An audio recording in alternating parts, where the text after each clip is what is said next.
As Rick and Morty clean up debris from the destroyed Citadel, they briefly land on an asteroid inhabited by a bunch of cloned Mortys.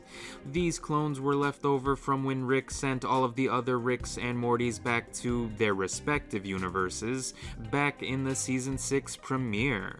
So, without a universe to return to, these clones ended up making a home for themselves on this asteroid.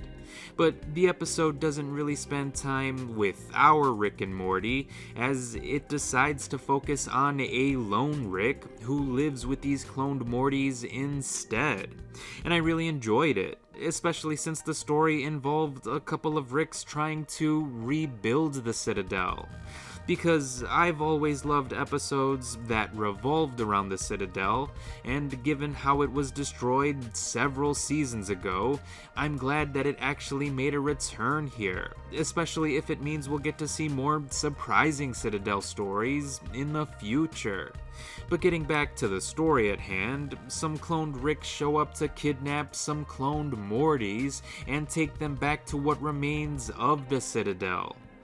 There, it's revealed that the cloned Ricks are using the cloned Morty's DNA in an attempt to recreate their lost cloning technology.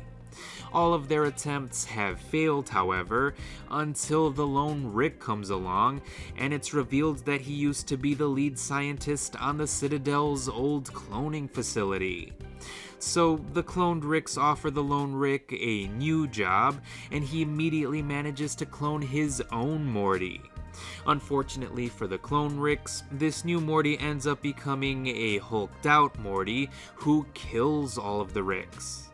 The lone Rick then sacrifices himself in order to save all of the kidnapped Mortys, who are now free to live whatever kind of life they want.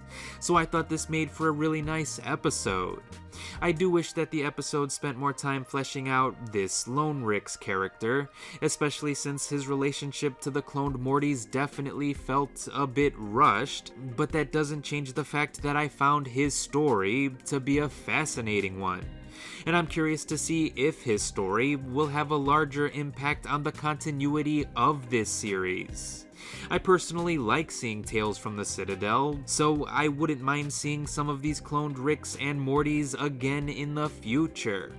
But even if they never show up again, that doesn't change how their presence in this story made for a satisfying standalone episode. And with 3 good episodes back to back to back, Season 8 is turning out to be one of the best seasons of Rick and Morty in a long time. I really hope the rest of the season will be able to maintain the same level of quality, but I guess we'll see how the next episode will actually turn out to be once it gets released on Sunday.